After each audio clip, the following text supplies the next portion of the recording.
नमस्कार दोस्तों। पिछली बार हम लोगों ने मैक्स वेबर की Protestant ethics and spirit of capitalism की चर्चा की थी और उसमें यह बताया था कि जो हमारा अगला लेक्चर होगा वो सोशियोलॉजी ऑफ रिलीजन पर होगा। पर बीच में पढ़ते हुए मुझे लगा कि ये जो एक एक्सरसाइज चल रही है समाज वैज्ञानिकों को समझने की, उसको कहीं ना कहीं एक व्यावहारिक पक्ष की तरफ पहले ले जाया जाए और उसके बाद में फिर मैक्स वेबर की धर्म की समाजशास्त्र की चर्चा की जाए।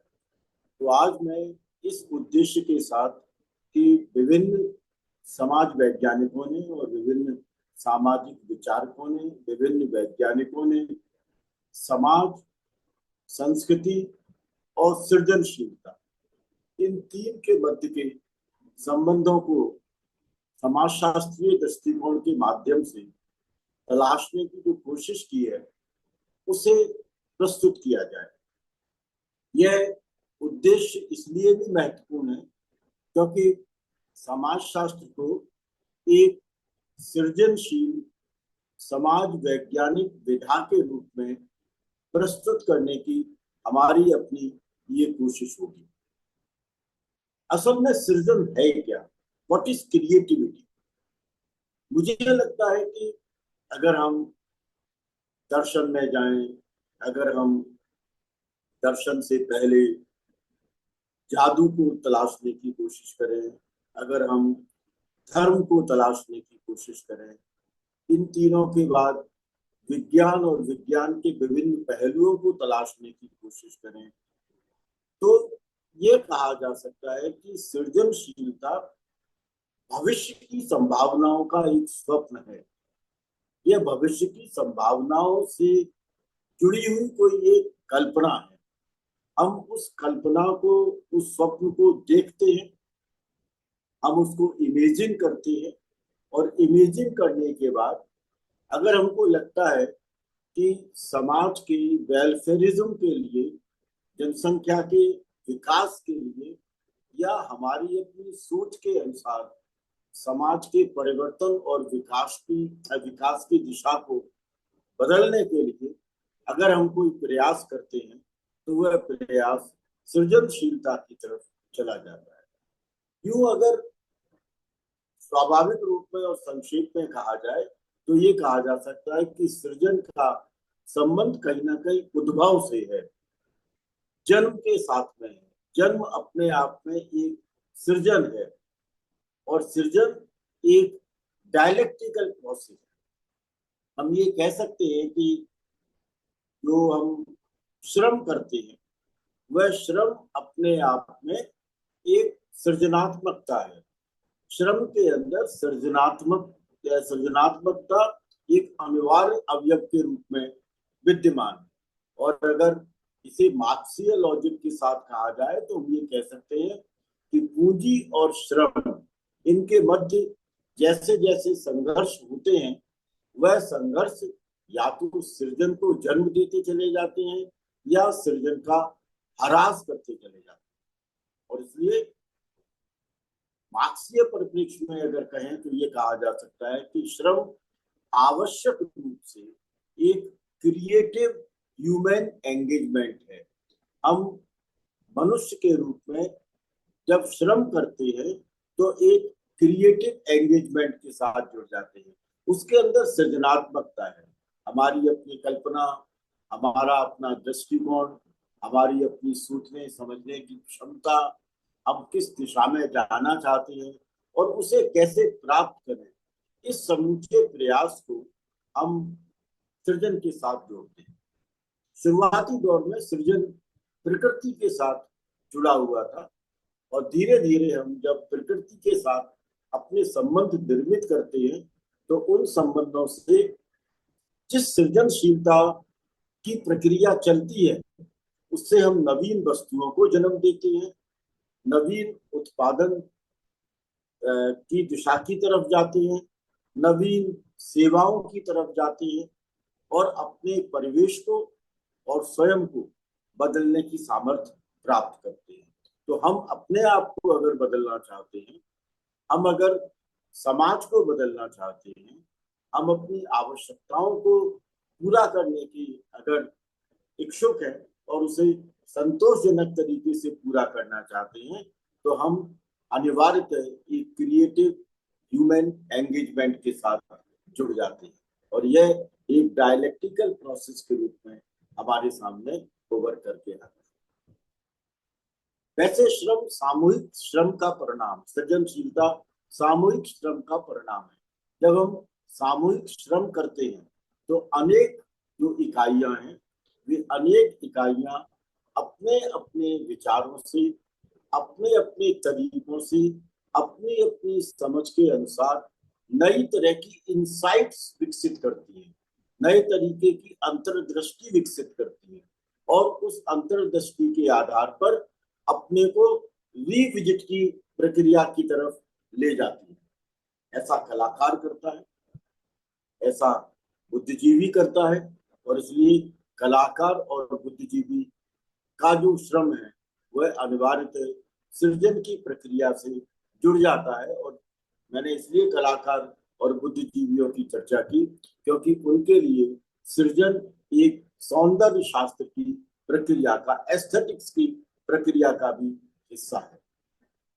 जैसे जैसे हम सृजनशीलता की तरफ जाते हैं, हम विकल्पों की तलाश करना शुरू करते हैं। आपने देखा होगा जो आपके शिक्षक हैं, मैंने पिछली बार भी ये चर्चा की थी कि वे विद्यार्थी को एक क्वेश्चनेबल माइंडसेट, एक प्रश्न करने वाले मस्तिष्क के रूप में विकसित करने की कोशिश करते हैं। जब आप प्रश्न करते हैं तो फिर आप सृजन की प्रक्रिया का हिस्सा बन रहे हैं।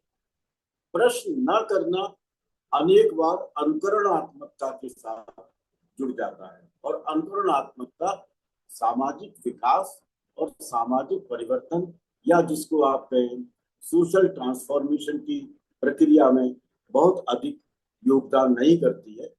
जब हम नवीनता की तरफ जाते हैं, जब हम नवाचारी बनते हैं, जब हम आविष्कार करते हैं, जब हम खोज करते हैं, जब हम अंतर्दृष्टि के साथ चीजों को समझने की कोशिश करते हैं या हम सी राइट विल्स की भाषा के साथ जोड़ करके गए, तो हम ये कह सकते हैं कि जब हम सोसाइटी के डिफरेंट एस्पेक्ट्स को इमेजिन करने की क्षमता विकसित कर लेते हैं और उस क्षमता के साथ आगे बढ़ते हैं, तो कहीं ना कहीं हम सृजन के साथ में जुड़ते चले जाते हैं।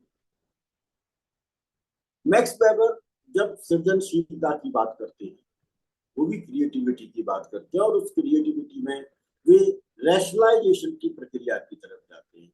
जब हम तार्किकीकरण की प्रक्रिया को महत्व देते हैं और उस तार्किकीकरण की प्रक्रिया के आधार पर जो पुराने अपने संदर्भ हैं, जो ट्रेडिशनलिटीज हैं, उन ट्रेडिशनलिटीज को, इमोशनलिटीज को, कंजर्वेटिज्म को धीरे धीरे इग्नोर करते हुए या उसको रिजेक्ट करते हुए एक नए तरह के परिवेश की रचना करते चले जाते हैं, तब हम कह सकते हैं कि हम सृजनात्मकता की तरफ जाते हैं। यानी मैक्स वेबर की दृष्टि में सृजनात्मकता की व्याख्या को तार्किकीकरण के बिना प्रस्तावित नहीं किया जा सकता, उसकी चर्चा नहीं की जा सकती।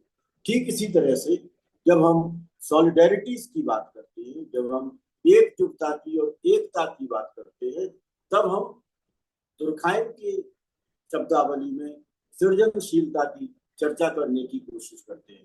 दुर्खाइम ने जब रिलीजन और सोसाइटी के बीच के रिलेशन को elementary forms of religious life में प्रस्तुत किया और वहां पर प्रोफेन और सैक्रेड की वहां उन्होंने चर्चा की, वहां पर जिस तरह से उन्होंने टोटम की चर्चा की, तो जो टोटम की रचना थी वह टोटम की रचना आदिवासियों की सृजनशीलता का एक बहुत महत्वपूर्ण पक्ष थी।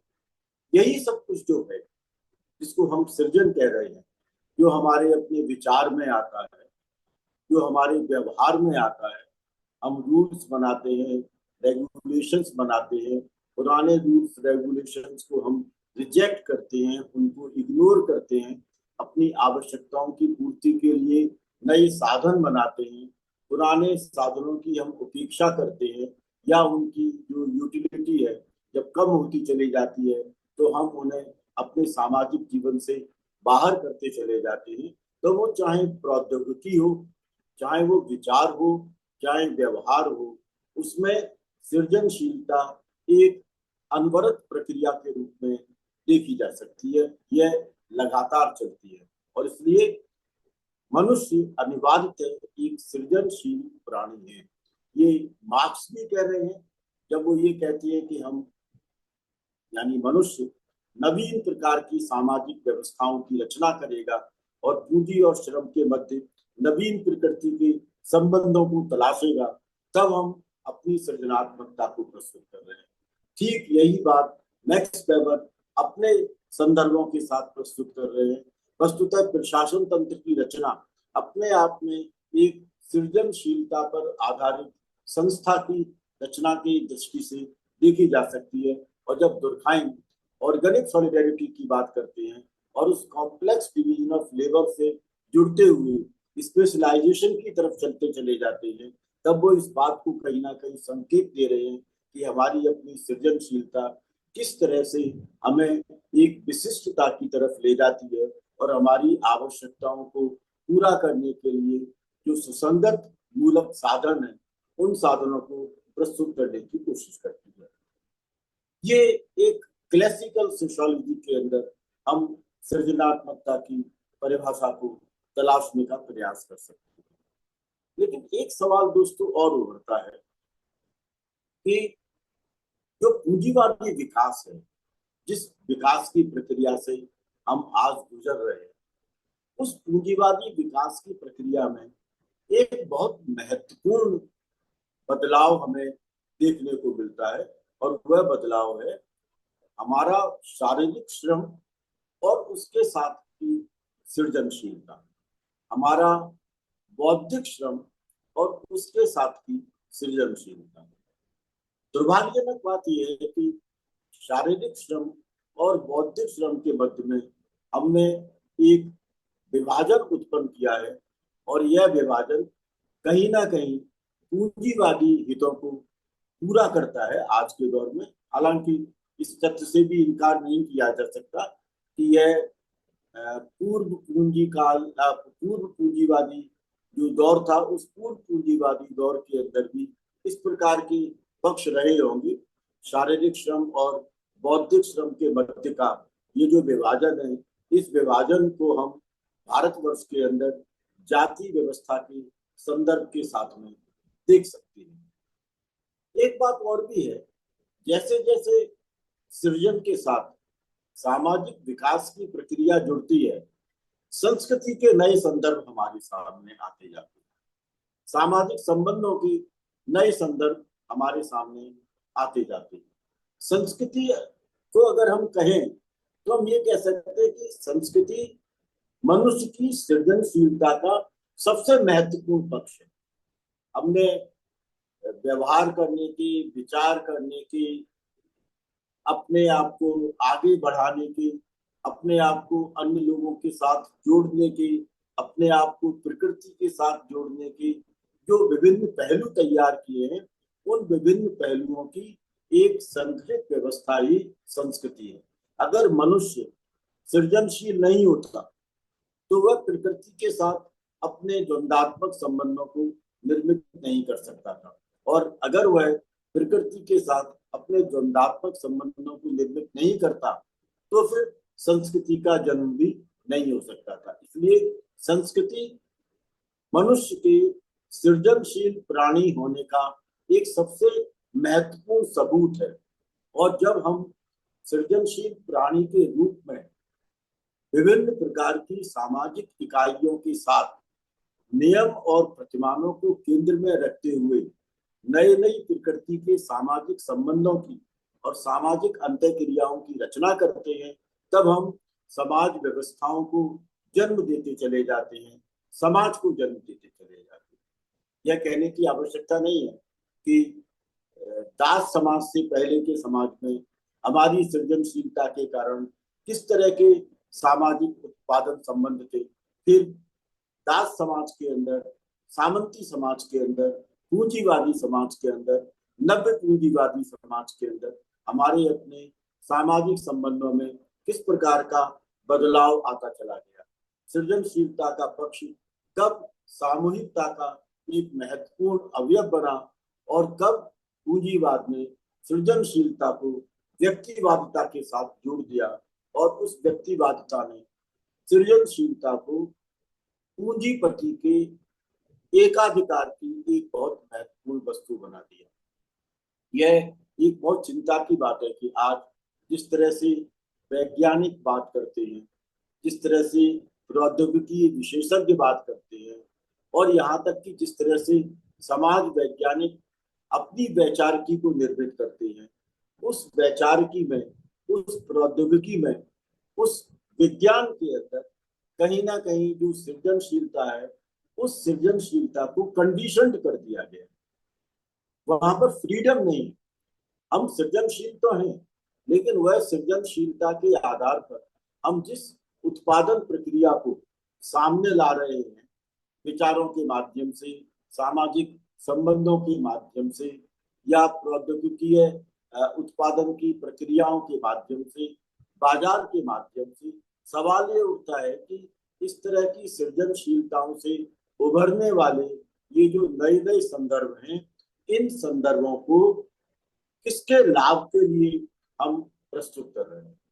हम क्या अपने सृजनशील अवयवों को किसी एक वर्ग के लिए तैयार कर रहे हैं ताकि वह पूंजीवाद पर अपना एकाधिकारवादी संकेंद्रण स्थापित कर सके, और जैसे जैसे हम उसके लिए सृजनशील होते चले जाते हैं, वह हमारी सृजनशीलता को हमारी कुशलता के रूप में व्याख्यायित करने लगता है। दोस्तों, एक बात बिल्कुल स्पष्ट रूप से समझ लीजिए कि कुशलता सृजनशीलता नहीं। कुशलता तो अनुकरणशीलता से भी आ सकती है। बार बार के प्रयासों से हम अपनी कुशलता का विस्तार कर सकते हैं। यह भी सही है कि बार बार की प्रयास प्रक्रिया हमें उस क्षेत्र का विशेषज्ञ भी बना सकती है, लेकिन क्या हम अपने आप को नवाचारी बना रहे हैं? क्या हम उन प्रक्रियाओं में नए नए बदलाव लाने की कोशिश कर रहे हैं? क्या हम नई खोजों के आधार पर अपने विचारों को लोगों के सामने प्रस्तुत करने का प्रयास कर रहे हैं? नई सैद्धांतिकी को हम विकसित कर रहे हैं? क्या हम भय रहित होते हुए, बिना किसी भय के हम चर्चा कर सकते हैं अपनी सृजनशीलता की उन पक्षों की, जिन सृजनशीलता की पक्षों की जरूरत हमें कहीं ना कहीं देखने को मिलती है, जो शिक्षा के माध्यम से हमारे सामने उभर करके आती है? ये बहुत महत्वपूर्ण सवाल है, क्योंकि इसके बिना हम शिक्षा के अंदर होने वाले बदलावों की चर्चा नहीं कर सकते। हम बहुत से लोगों का नाम ले सकते हैं दोस्तों।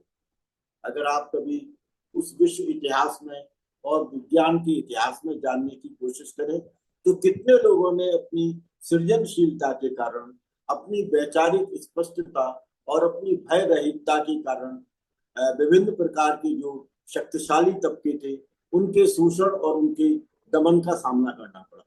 स्पार्टकस है, डेकार्ट है, वॉल्टेयर है, ब्रूनो है, गैलीलियो है, ऐसे अनेक दार्शनिक और वैज्ञानिक हैं जिनको अपनी सृजनशीलता के कारण, अपने नवीन विचारों के कारण, अपनी नवीन उपलब्धियों के कारण उन ताकतों का मुकाबला करना पड़ा जो ताकतें परंपरावादी थी, ऑर्थोडॉक्स को महत्वपूर्ण जीवन पद्धति का हिस्सा मान करके चलती थी, लेकिन उसके आधार पर उन्होंने अपने आप को इतना शक्तिशाली बना लिया था कि वह किसी नए विचार को विकसित नहीं होने देना चाहती थी। और यहीं पर सृजन का महत्व हो जाता है। सृजन इस बात का परिचायक है कि विकल्पहीनता नहीं होती। हम अगर सृजन को करते हैं, अगर हम सृजक हैं, तो हम नए तरीके ला करके एक नए नए विकल्प की संभावनाओं को समाज के सामने प्रस्तुत करते चले जाते हैं, और वह समाज अपने आप में काफी महत्वपूर्ण तरीके से विकसित होता जाता है। और इसलिए जो लोग सृजनशील थे उन्होंने अपनी वैचारिकी में जस्ट सोसाइटी क्या होती है, एक इगलिटेरियन सोसाइटी क्या होती है, डेमोक्रेटिक सोसाइटी क्या होती है, लिबरल सोसाइटी क्या होती है, सेक्युलर सोसाइटी क्या होती है, कंपोजिट कल्चर क्या होती है, इन सब की वैचारिकी को हमारे सामने प्रस्तुत करने का प्रयास किया। ये जो सृजनशीलता है, इस सृजनशीलता का शिक्षा के क्षेत्र में अनुसंधान की प्रक्रिया के साथ में बड़ा गहरा संबंध है। लेकिन सवाल ये उठता है कि क्या विभिन्न राजनीतिक व्यवस्थाएं नए प्रकार की सृजनशीलता को या सृजन के नए पक्षों को हमारे सामने लाने की इच्छुक हैं? अगर वे इच्छुक होती तो फिर अनुसंधान के ऊपर होने वाला जो व्यय था वह व्यय बढ़ता चला जाता। मैं भारत सहित ऐसे अनेक देशों के उदाहरण आपके सामने रख सकता हूँ जिन्होंने की अनुसंधान की प्रक्रिया में धीरे धीरे अपने व्यय को कम किया है। और अगर आप अनुसंधान प्रक्रिया पर व्यय कम करते हैं तो सृजनशीलता की जो एक निरंतरता है, उस सृजनशीलता की निरंतरता पर नकारात्मक प्रभाव पड़ता है। हम सृजनशीलता को ये मानते हैं कि ये ट्रांसडिसिप्लिनरी कैरेक्टर है। अगर आप सृजनशील बनना चाहते हैं तो आपको अनेक विषय की विशेषज्ञताओं के साथ जुड़ना पड़ेगा। आपको साहित्य में, कला में, दर्शन में, ट्रांसेंडेंटल वर्ल्ड से जुड़े हुए अनेक सारे जो मिथकीय अनुभव है या जिनको लोग रियलिटीज के साथ प्रस्तुत करने की कोशिश करते हैं, इतिहास में, उन सब में अपने आप को समाविष्ट करना पड़ेगा। उन सबको आपको जानना पड़ेगा। राजनीति को आपको समझना पड़ेगा, व्यक्ति और सामूहिकता को आपको समझना पड़ेगा। इसलिए सृजनशीलता ट्रांसडिसिप्लिनरी है। वह अनेक तरह के वैचारिक पक्षों को, अनेक तरह की संभावनाओं को, अनेक तरह के सपनों को हमारी अपनी जिंदगी के अंदर शामिल करती है। लेकिन यही सृजनशीलता जब शक्तिशाली तबके के हिस्से में आ जाती है और उसके कब्जे में आ जाती है, वह इस पर एकाधिकार स्थापित करता है, तब यह मिलिट्री इंडस्ट्रियल कॉम्प्लेक्स के साथ जुड़ जाती है। आपने देखा होगा नए नए प्रकार के हथियार, इनका सृजन किया जा रहा है। प्रौद्योगिकीय क्षेत्र में हम ऐसे अनेक हथियारों का निर्माण कर चुके हैं जिन हथियारों के द्वारा मानव सभ्यता को कुछ ही पलों के अंदर समाप्त किया जा सकता है। हमने अपनी उस सृजनशीलता को जोड़ दिया मनुष्य की आवश्यकताओं के स्थान पर मनुष्य के अपने लालच की प्रक्रियाओं के साथ, और इस कारण सृजनशीलता ने इकोलॉजिकल डिसेस्टर को उत्पन्न कर दिया। अल्ड्रिच बेक जब रिस्क सोसाइटी की बात करते हैं तो उस रिस्क सोसाइटी के अंदर वे इसी का संकेत देते हैं कि हम जिन नवीनताओं को, जिन नए पक्षों को, जिन नए आयामों को विकसित कर रहे हैं, वे हमको इतना अलगावित कर रहे हैं, इतना एलिनेटेड कर रहे हैं कि हम अपने आप को एक वायलेंट पर्सनालिटी के रूप में डेवलप कर चुके हैं। तो क्या वायलेंस सृजन का परिणाम है या वायलेंस का ऑर्गेनाइज्ड कैरेक्टर जो हमें धीरे धीरे बढ़ते हुए युद्ध के रूप में देखने को मिल रहा है, वह मनुष्य की उस सृजनशीलता को आने वाले वर्षों में समाप्त कर देगा जो शांति के लिए होनी चाहिए या जो सृजनशीलता अहिंसा के लिए होनी चाहिए? आज के दौर की आवश्यकता तो यह है कि हिंसा और अशांति, इन सबको रोकने के लिए, आतंक को रोकने के लिए क्या हम कुछ सृजनशीलता के नए आयामों का उल्लेख कर सकते हैं? क्या हम शिक्षा के उन नए सृजनशील स्वरूपों की बात कर सकते हैं जिन नए सृजनशील स्वरूपों के साथ हम विद्यार्थियों की चेतना में यह विकसित कर सके कि अहिंसा और शांति, इन सबके मायने हमारी अपनी सामाजिक जिंदगी में क्या हो जाते हैं। एक बात और इसमें कही जा सकती है, हमको जब व्यक्तिवादी बनाया जाता है या हमको गैर राजनीतिक बनाया जाता है, अपॉलिटिकल बनाया जाता है, तो सही मानिए हमको सृजनशीलता की प्रक्रिया से अलग किया जाता है। हमको अपॉलिटिकल बनने की शिक्षा देने वाले जो सामाजिक समूह है, वे सामाजिक समूह एक दृष्टि से सृजनशीलता की विभिन्न पहलुओं के ऊपर आक्रमण करते हैं। क्यों? क्योंकि अगर आप राजनीतिक हैं, यानी राजनीतिक शिक्षा अगर आपके पास में है, उसमें आप अपनी सृजनशीलता को स्थान दे करके नए राजनीतिक संदर्भों को प्रस्तुत करने की क्षमता रखते हैं, संस्कृति के नए आयामों को प्रस्तुत करने की क्षमता रखते हैं, नए सामाजिक संबंधों को प्रस्तुत करने का प्रयास कर सकते हैं, नई सामाजिक राजनीतिक आर्थिक व्यवस्थाओं को जन चेतना का हिस्सा बनाने की कोशिश कर सकते हैं। ये सृजनशीलता तभी हो सकती है जब आप ट्रांसडिसिप्लिनरी कैरेक्टर को जाने और अपने आप को ये जान सके कि अतीत की राजनीति क्या थी, उसके उद्देश्य क्या थे, वर्तमान की राजनीति क्या है, उसके उद्देश्य क्या है, और भविष्य की राजनीति के उद्देश्य समूचे समाज के लिए कैसे होने चाहिए। यह सृजनशीलता का एक पक्ष है, लेकिन वर्तमान राज सत्ताएं ये नहीं चाहती और इसलिए वे हमको डराती हैं और डराने के लिए हमें वो आइडेंटिटी पॉलिटिक्स का हिस्सा बना देती है, हमको वो अस्मिता की राजनीति का हिस्सा बना देती है। और जब हम अस्मिता की राजनीति का हिस्सा बन जाते हैं तो हम एकांगी हो जाते हैं, हम वन डायमेंशनल हो जाते हैं। और वन डायमेंशनल का मतलब ये होता है कि हम एक स्प्लिट पर्सनैलिटी के साथ जुड़ गए हैं और वो स्प्लिट पर्सनैलिटी हमारे लिए बहुत खतरनाक है।